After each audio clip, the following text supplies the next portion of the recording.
Avec Sébastien Large aujourd'hui. Bonjour Sébastien. Bonjour Jean-Pierre. Vous êtes chef de produit nettoyeur haute pression et aspirateur chez Karcher. Avec vous, on va parler filtration. Mais d'abord, on regarde une courte vidéo.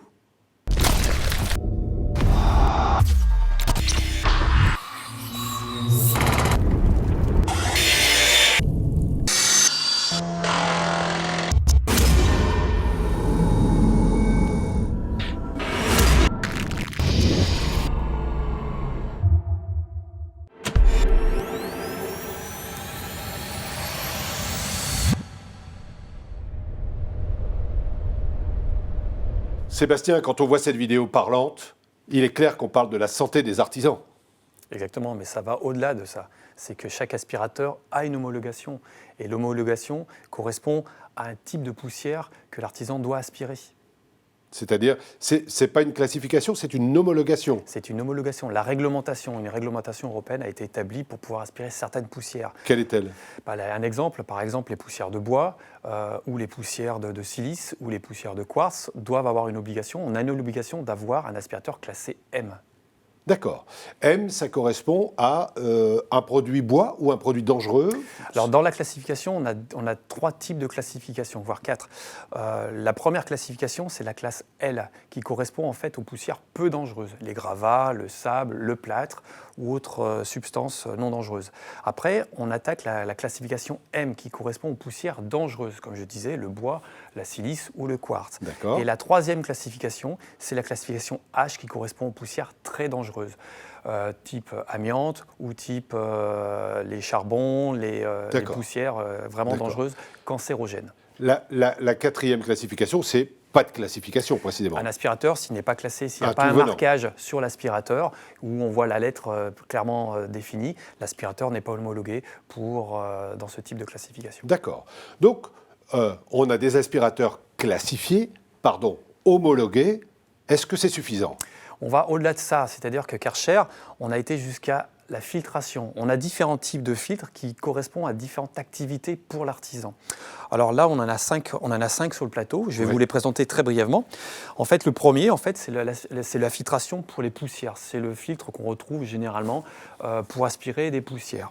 Le deuxième, en fait, c'est un filtre spécial eau et poussière, le plus polyvalent de notre gamme. En fait, on va l'utiliser pour des poussières fines ou des poussières standards, mais aussi pour de l'eau. L'intérêt, c'est qu'on n'a pas besoin de le démonter à chaque fois qu'on aspire de l'eau. Il a un revêtement plastifié.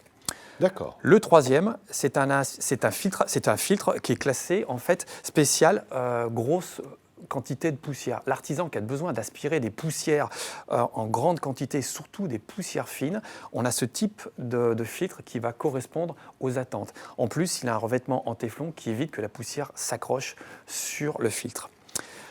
Le quatrième, en fait, c'est celui-ci, c'est la filtration. En fait, c'est un filtre classé H pour les poussières dangereuses. C'est le premier filtre qui s'auto-nettoie grâce au décolmatage de l'aspirateur. D'accord. Voilà. Et le cinquième filtre, en fait, c'est un filtre que l'on a créé pour les gens qui travaillent le bois. C'est un filtre classé M qui va répondre aux attentes des poussières fibreuses. En fait, l'intérêt de ce filtre par rapport aux autres, c'est qu'on a un dégagement important entre les 8 tubes. Donc les poussières fibreuses ou la poussière de bois n'aura pas tendance à s'accrocher, à s'agglutiner sur le filtre. Et en plus, il a un revêtement en téflon pour éviter que la poussière accroche dessus. Voilà. D'accord. Ça, c'est une exclusivité Karcher ? C'est une exclusivité Karcher. D'accord. Ça veut dire que la première chose à laquelle vous pensez, c'est d'abord la santé de l'utilisateur, de l'artisan. C'est exact. D'accord.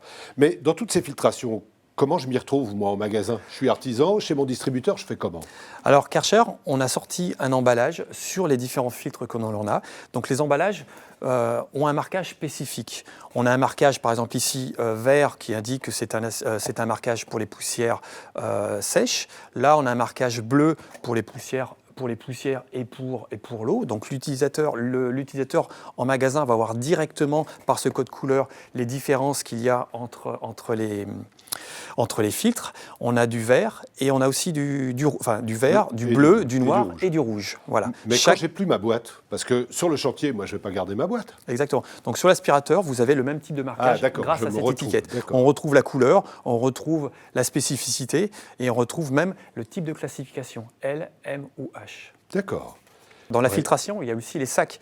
Ici, Vous avez le sac qu'on peut mettre dans un aspirateur. L'intérêt du sac, en fait, c'est qu'on va protéger, on va apporter une filtration supplémentaire pour l'utilisateur. Donc les poussières qui vont être aspirées vont être contenues dans ce sac. L'intérêt d'un sac, en fait, il y a plusieurs intérêts. Le premier, c'est qu'on va stocker la poussière dangereuse, pas dangereuse ou autre à l'intérieur du sac. L'utilisateur, en fait, il n'aura qu'à enlever le sac. Lorsqu'il manipulera, il n'y aura pas de danger d'inhalation de poussière également. Le deuxième intérêt, c'est que nos sacs sont équipés d'un bouchon et on peut refermer le sac directement sans avoir de poussière qui risque de s'échapper. C'est une sécurité supplémentaire. Et l'intérêt de nos sacs, c'est les sacs blancs, c'est des sacs non tissés, 3 couches, ultra filtrants, qui ont la particularité d'être plus performants en termes de filtration et en termes de contenance. Merci beaucoup. C'est une réelle prise de conscience que nous avons là quant à la santé des artisans.